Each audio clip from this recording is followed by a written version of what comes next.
شرابیوں کے یہاں ولی پیدا نہیں ہوتا، چور اور ڈاکو لچوں کے یہاں نیک اولاد پیدا نہیں ہوتی، اس لیے کہ دھتورے کے پودے میں کبھی گلاب نہیں لگتا۔ ارے ماں بدکار ہو، ماں گنہگار ہو تو اس کے یہاں ولی پیدا نہیں ہوتا۔ بدکاری سے بڑا گناہ کفر ہے، بدکاری سے بڑا گناہ کفر ہے۔ اگر ماں کیریکٹر لیس ہو تو عاشق رسول پیدا نہیں ہو سکتا۔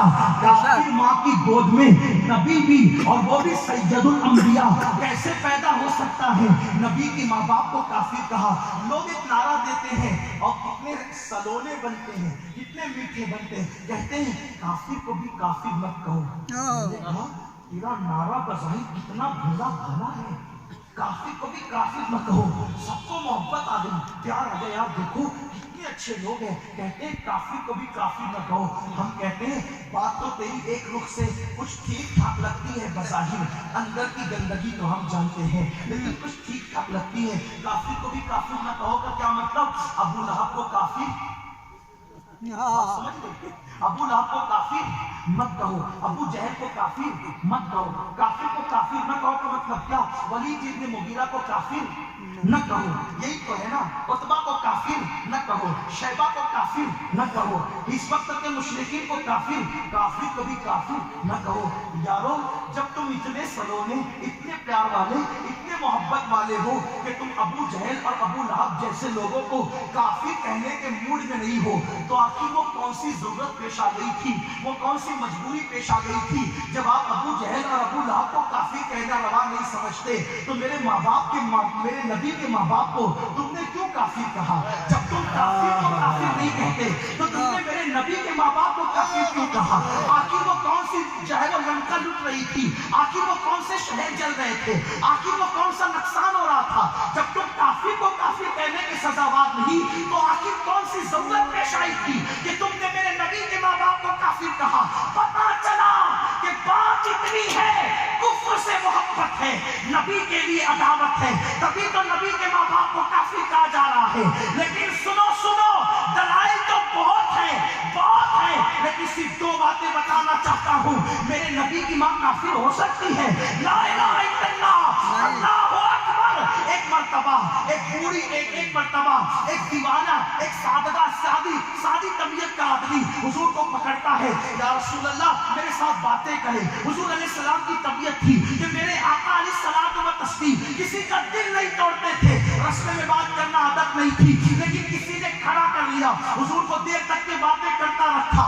آقا کریم بات کرتے کرتے اپنی کوہنی ایک عورت کی دیوار سے انہوں نے ٹیک لگا دی، ٹیک لگائی۔ وہ عورت جس کا گھر تھا وہ یہودی تھی، یہودن تھی، اسلام سے دشمنی رکھتی تھی۔ حضور نے کونی اس کی دیوار پر لگائی، جبریل آ گئے، یا رسول اللہ آپ نے اپنی کونی جس کی دیوار پر لگائی، اللہ کو گوارا نہیں کہ وہ جہنم میں جائے، اللہ نے اس کو ایمان کی دولت عطا کر دی۔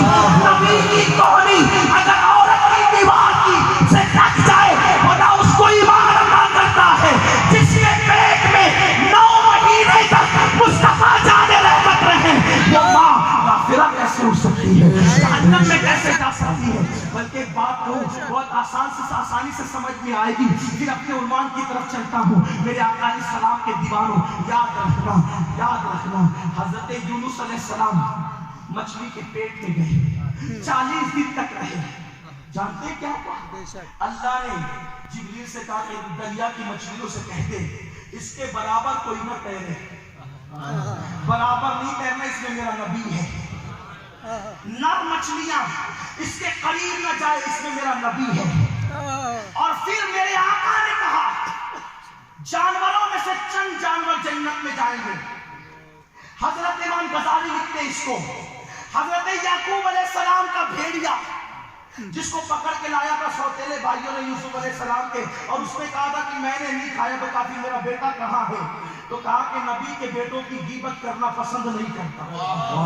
پتا ہے کہ کہاں ہے آپ کا یوسف، لیکن 10 بیٹوں کی غیبت ہو جائے گی، نافرمان ہے لیکن ہے تو نبی کے بیٹے، اس لیے ان کی غیبت پسند نہیں کرتا، تو وہ بھیڑیا بھی جنت میں جائے گا۔ اللہ اکبر۔ اسی طرح سے اللہ میرے آقا علیہ السلام کے دیوانوں، اللہ اکبر، اصحاب کہف کا کتا